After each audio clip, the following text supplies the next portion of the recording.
হোটেলত সোমাই বোলে ছোৱালীজনীৰ কাৰণে মিঠাই লৈ ঘৰলৈ মই ঘূৰি আহিম এনেকৈ কৈছিলোঁ।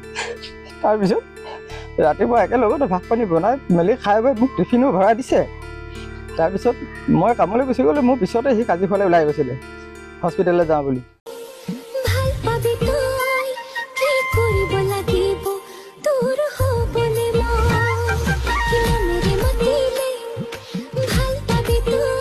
তেতিয়া মই কামত লাগি আছোঁ। তাৰপিছৰ পৰা মোবাইলটো লাহে লাহে ছুইচ অফ হৈ গ'ল। ছুইচ অফ হোৱাৰ পিছত মই সন্দেহ কৰিলোঁ যে ই মোবাইলটো কি কাৰণে ছুইচ অফ কৰিব আজি। ঘৰলৈ ঘূৰি কচোন মই তই খবৰটো ক, মই আমুকলৈ আহিলোঁ দে মা বুলি কওঁ।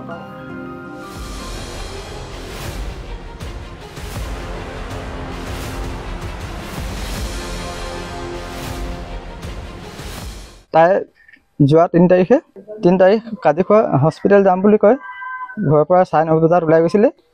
ওলাই গৈ কাজিৰখোৱাত হস্পিটেলত সোমাম বুলি কৈছিলে আৰু পাছপৰ্ট ফটো উলিয়াম বুলি কৈছিলে। তাৰপিছত হোটেলত সোমাই বোলে ছোৱালীজনীৰ কাৰণে মিঠাই লৈ ঘৰলৈ মই ঘূৰি আহিম এনেকৈ কৈছিলে। তাৰপিছত ৰাতিপুৱা একেলগতে ভাত পানী বনাই মেলি খাই বৈ মোক টিফিনো ভৰাই দিছে। তাৰপিছত মই কামলৈ গুচি গ'লোঁ। মোৰ পিছতে সি কাজিৰখোৱালৈ ওলাই গৈছিলে হস্পিটেললৈ যাওঁ বুলি। তাৰপিছত গৈ মেলি মই কামত পালোঁগৈ। কামৰ জেগাৰ পৰা মই খুব জোৰ 10-11 বজাৰ আগে মই ফোন কৰিছোঁ। 2-3বাৰ মানে কেইবাবাৰো ফোন কৰিছোঁ। ফোন কৰোঁতে তাই ফোনটো ৰিচিভ কৰিছে প্ৰথম অৱস্থাত। ৰিচিভ কৰি কৈছে মই কৈছোঁ মই কৈছোঁ যে হেৰি তই কি কৰিব আছে সোনকালে কৰি ঘৰলৈ ঘূৰি যাবি। ছোৱালীজনী ঘৰত থৈ আহিছ, তই সোনকালে ঘূৰি যাবি। মই এতিয়া কামত আছোঁ বুলি মই কাম কৰি আছোঁ। মই বেছি দেৰি কথা পাতিবলৈ অকণমান দিগদাৰ হৈছে এতিয়া বোলো মই কামত বিজি আছোঁ বুলি। তেতিয়া মই কামত লাগি আছোঁ। তাৰপিছৰ পৰা মোবাইলটো লাহে লাহে ছুইচ অফ হৈ গ'ল। ছুইচ অফ হোৱাৰ পিছত মই সন্দেহ কৰিলোঁ যে ই মোবাইলটো কি কাৰণে ছুইচ অফ কৰিব আজি। সেই বুলি ভাবি মই কামৰ পৰা লাঞ্চৰ টাইম হৈ গ'ল, 1 বাজি গ'ল। মই তেতিয়া লগে লগে ঘৰলৈ ঘূৰি আহিছোঁ।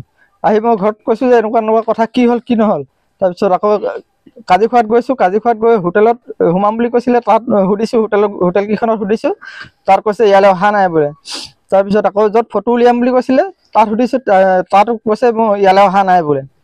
তাৰপিছত হস্পিটেল গ'লোঁ। হস্পিটেলত মই চেক কৰিছোঁ যে হেৰি এনেকৈ টিকেট কটা তাত মানে মই চেক কৰিছোঁ তাতো তাই টিকেট কটা নাই, তাত তাইৰ নাম নাই। তাৰপিছত মই ঘৰলৈ ঘূৰি আহিলোঁ। আপুনি থানাত এজাহাৰ দিছে? থানাত এজাহাৰ আমি গধূলি হোৱাৰ আগে আমি গৈ থানাত এজাহাৰ দিছোঁ। এজাহাৰ দিয়াৰ পিছত পুলিচে কৈছে আমি লোকেশ্যন চেক কৰিবৰ কাৰণে তাইৰ মোবাইলটো এতিয়া বৰ্তমান ছুইচ অফ হৈ আছে আৰু চেক কৰিবৰ কাৰণে আমি যদি মোবাইলটো খোলে বা নুখুলিলেও আমি লোকেশ্যন চাবৰ কাৰণে আমাৰ এক্সচেঞ্জ অফিচৰ পৰা বোলে হেৰি কল লিষ্টখন আহিব লাগিব। কল লিষ্টখন আহিলেহে আমি চেক কৰি আপোনালোকক কথাটো জনাব পাৰিম বুলি আমাক পুলিচে জনালে কথাটো। ল'ৰা-ছোৱালী কেইটা? ল'ৰা ছোৱালী মোৰ এজনী ছোৱালী আছে। ছোৱালীজনী 2 বছৰ 4 মাহ হৈছে। আপুনি কি কাম কৰে? মই মাৰুতি চুজুকি ডিলাৰত কাম কৰোঁ। এতিয়া আপুনি সংবাদ মাধ্যমৰ জৰিয়তে আপোনাৰ সহধৰ্মিণী পত্নীক কি ক'ব বিচাৰিব? পত্নীক মই এইটোৱে ক'ব বিচাৰিম যে তাই যদি সঁচাকৈ শুদ্ধ অন্তৰে কাৰোবাক যদি ভাল লাগি যদি ঘৰৰ পৰা ওলাই গুচি গৈছে, কাৰোবাৰ লগত পলাই গৈছে, তেনেহ'লে মোৰ ক'বলগীয়া একো নাই। মই বেয়া নাপাওঁ। কেলৈ বেয়া নাপাওঁ, তাই যদি মোৰ লগত থাকিয়ে ভাল নাপালে তেনেহ'লে তাই আৰু কিবা বেলেগ সুখ বিচাৰি যাব গৈছে কিজানি।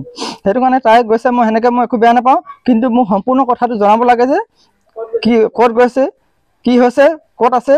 মোক খালি মই আছোঁ, ভালকৈ আছোঁ বুলি মোক কথাটো যেনেকৈ হ'লেও জনাই দিব লাগে।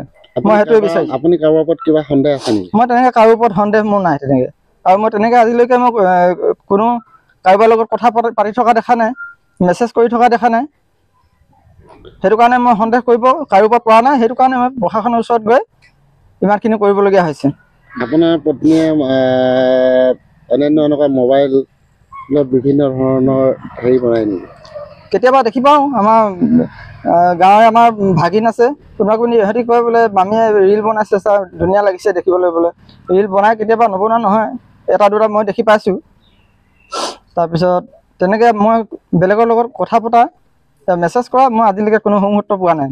পূৰ্বতেও এনেকে আপোনাৰ পত্নীয়ে এনেকে ধৰণৰ ঘৰলৈ বা মাকৰ ঘৰলৈ বা অন্যান্য ঠাইলৈ গৈছে নেকি? মাকৰ ঘৰলৈ গৈছিলে, এতিয়া 15-20 দিনৰ আগত গৈছিলে, নখোৱা আছে বোলে। তেতিয়া মোক কৈছে, মোকতো তেনেকে মোক লগো ধৰা নাই যাওঁ নেকি বুলি, নিজে যাওঁ বুলি ক'লে। আমাৰ বাই আহি আছে বোলে, বাই মোক লৈ যাবহি বোলে। মই কৈছোঁ ঠিক আছে, মোৰ এতিয়া সময়ো কম হৈছে, মই কামত বিজি আছোঁ, কামো ছুটি ল'ব পৰা নাই পটকৈ। তেতিয়া যাম বুলি ক'লে মই বোলো যা তেনেহ'লে, আহিবি আকৌ ঘৰত থৈ যাবহি কবি বোলো, এনেকৈ কৈছিলোঁ মই। মাকৰ ঘৰ ক'ত আছে?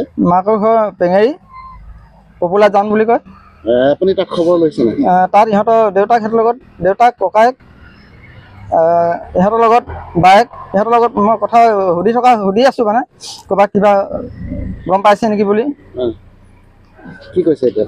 ইহঁতে কৈছে আমাৰ এইফালেতো তেনেকৈ কোনো নাই, অহা নাই, আমি আহিলেতো জনামেই কথাটো বোলে। মোৰ নাম শ্ৰী ৰতন দাস, পত্নীৰ নাম হৈছিলে নৱনীতা দাস। বয়স কিমান মান হ'ব পাৰে? মোৰ বয়স 34, আৰু পত্নীৰ বয়স হয় 22 বছৰ। সেইটো কাৰণে বা বহুত বেয়া লাগিছে। ছোৱালীজনী 2 বছৰীয়া ছোৱালীজনী এৰি থৈ গৈছে। তাই যিটোৱে থাকক আমাক খবৰটো দিলে আমি ভাল পাওঁ, সেইটোৱে চিন্তা কৰিছোঁ আমি। তাই য'ত যাই ইচ্ছা কৰি গৈছে, তাই ইয়াত বেয়া পালে, আমি ইমান মৰমে থংটো, তাই বেয়া পালে, সেইটো কাৰণে য'ত ভালকৈ আছে তাই আমাক ক'ব লাগে, মই সেইটোৱে ভাবোঁ। আৰু বোৱাৰীগৰাকীক আপুনি ঘৰলৈ ঘূৰি আহিবলৈ আহ্বান নজনায়? ঘৰলৈ ঘূৰি আহিবলৈ সেই তাক এনেকৈ ধৰণে ওলাই গৈছে, কেনেকৈ ঘৰলৈ ঘূৰি আহিবলৈ আহ্বান জনাব আপুনি কওকচোন। কালে গ'ল, কোনে লৈ গ'ল, হিচাপতৰ নামৰ গাঁৱৰ বংশ পৰিয়াল ইমান ডাঙৰ আছে, এতিয়া ইমান ডাঙৰ বদনাম কৰিলে, আমাৰ বংশ পৰিয়ালে নিদিব আহিবলৈ। তাই এতিয়া মই বুলি ক'লে নহ'ব, এতিয়া বংশ পৰিয়ালে আমাক নিদিব। কালে গ'ল, ক'ত গ'ল, নোকোৱাকৈ যাব ক'লে, সেইটো কথা ৰবিবা। বহুত দুখ লাগিছে, ছোৱালীজনী এৰি থৈ গ'ল, ছোৱালীজনী লৈ যোৱাখিনি ভাল পাইছিলোঁ।